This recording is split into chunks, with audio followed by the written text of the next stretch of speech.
Celebrities and WrestleMania go together like bacon and eggs, or cookies and cream, or Jinder and veins. The showpiece event of the year really puts the pressure on WWE to attract the biggest audience possible, and as such, they've never been shy of throwing a publicity stunt or two in there to try and get some mainstream crossover. Sadly though, there's no magic formula for a celebrity. Endorsements of the actual quality of these appearances tend to be about as consistent as a Jimmy Snuka police statement. If nothing else though, it's a bit of a laugh in it. So my name is Adam Cleary and this is every WrestleMania celebrity match, ranked from worst to best. Number 11, SNOOKI. Wow, I know I said there's no magic formula for this, but f***ing hell, this has to rank as one of the worst ideas in the history of the entire company, never mind WrestleMania. SNOOKI, for those who either missed this or have worked very hard at repressing the memory, was the breakout star of Jersey Shore, which for somebody who lives right next to all the nightclubs where they filmed Geordie Shore, makes me hate her with the rage and fury of 1 million Catherine wheels. Not going to dwell on this too much because, Christ, life is painfully short, but they brought Trish Stratus out of retirement, which was very bad. John Morrison was so angry at his involvement, he managed to get himself released the exact same year, and eating the pin from SNOOKI pretty much ended Michelle McCool's career, and she was gone by Extreme Rules. Credit where it's due though, because SNOOKI's double backspring elbow thing was really good, somehow. Number 10, Akebono. Gonna file this one away right at the very top of the file marked, see what you tried to do there WWE, but just no. For reasons known only to WWE, read they wanted more people in Japan to watch the show, they took away the wrestling ropes, set up a sumo ring, and had Big Show versus Akebono, a man who was admittedly a massive deal in Japan at the time.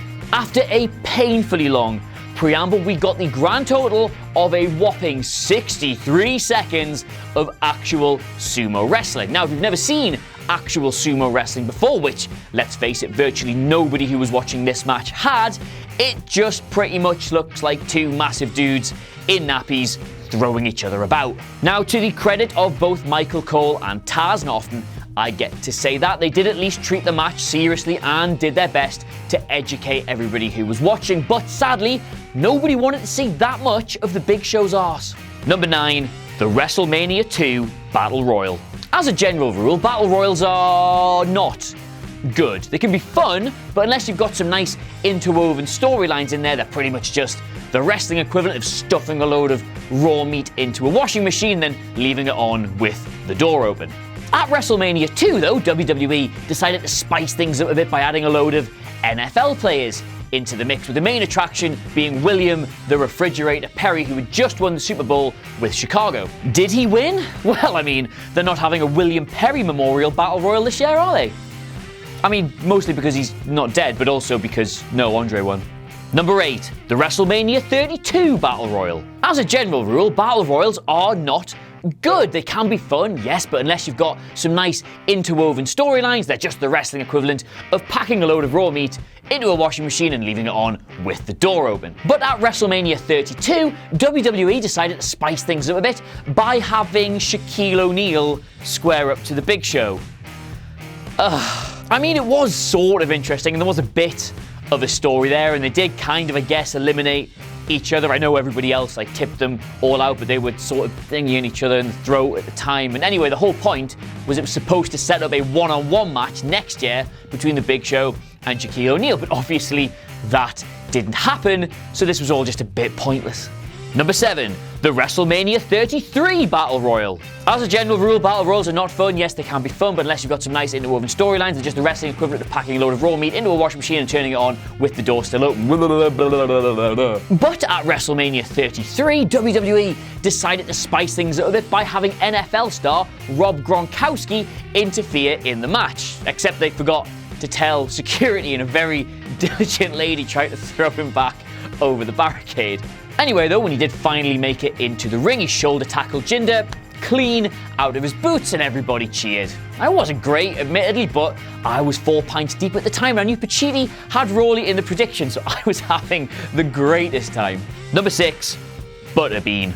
If you thought the Akebono Big Show sumo thing was the shortest ever WrestleMania celebrity match, then you would be Quite wrong, because Bart Gunn shocked the world, won the Brawl for All tournament, and then his reward was to have his jaw rearranged by Butterbean. Now, Butterbean is of course not just a boxer, but one who specialises in knocking people clean out, and he managed to put Bart Gunn on his arse twice in a minute, the second time ending the match. Was it completely pointless? Yes. Did it bury Gunn? Yes. Did it render the entire Brawl for All tournament completely redundant? Yes. Was it secretly really entertaining? Yes, of course it was. He hit him really hard.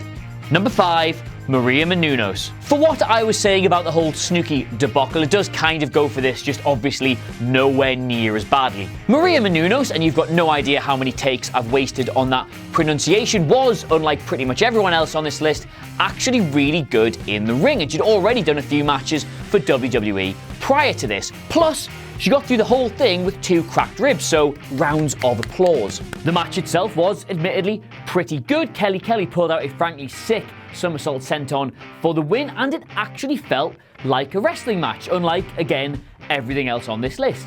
Number 4, Mr. T. Full disclosure, this is where in the list I would have put the Mike Tyson, Austin Michaels thing, but after much deliberation here at WhatCulture Towers, we decided that he didn't strictly do anything in the match. He didn't do any wrestling, he wasn't competing, he just counted the 3 and then socked HBK afterwards. So, sorry Mike. Instead, we've got Mr. T versus Roddy Piper, which nicely marries my 2 great passions of 1, catchphrases, and 2, telling people you're Scottish. The only proper work boxing match in WrestleMania history, and we'll get to Show and Floyd's mix of styles in a bit. It went for 3 rounds and was perfectly serviceable entertainment. Plus, just as 2 personalities, Piper and Mr. T played off each other absolutely perfectly. Piper was obviously the classic wrestling heel, and Mr. T was one of the most popular television personalities of his age. It basically gave an otherwise pretty bad WrestleMania a really good moment. Number 3, Floyd Mayweather. Tell me there wasn't at least one part of you that got really excited for this. One of the greatest boxers in the world, who is, lol, no bigger than I am, versus The Big Show, a man who, and I swear this is true, has a foot the size of my entire forearm. Ladies. Plus, WWE tried for weeks to paint this as the plucky, heroic little Floyd Mayweather tries to slay the big bad giant, The Big Show, only to find out that Money was pretty much the most natural heel the company had seen in years. Ultimately, by the admittedly low wrestler versus celebrity standards, this is a wonderfully entertaining piece of in-ring theatre, and they managed to make it go longer than 10 minutes without it ever feeling like it was dragging. That's a much bigger achievement than it sounds. Number 2, Lawrence Taylor. I wanted this to be number 1, but everyone in the office shouted at me. Look, it was a proper one-on-one wrestling match that didn't need any daft crutches to either prop it up or pad it out. There was no gimmicks, there was no outside interference. It was just an ex-American footballer wrestling the beast from the East. Plus, and whisper this, it was really, really, really good. Taylor more than held his own with Bigelow, and on a pretty bad WrestleMania card, arguably put in one of the night's best wrestling performances. I would have much rather seen him take on Taker than King Kong Bundy. Number 1, Mr. T and Hulk Hogan. There is apparently no other choice for the number 1 WrestleMania celebrity match. Hulk Hogan and Mr. T versus Roddy Piper and Paul Orndorff. It's got an incredible cast of characters. The build-up for it was absolutely perfect, and just for a change, they even gave it the right result. For better or for worse, this was the moment that launched the company into the mainstream forever. It was also, and let's not forget this, a really bloody good match. Piper and Orndorff combined perfectly with both Hogan's fairly new super babyface persona and Mr. T's enthusiasm to make it a very captivating main event.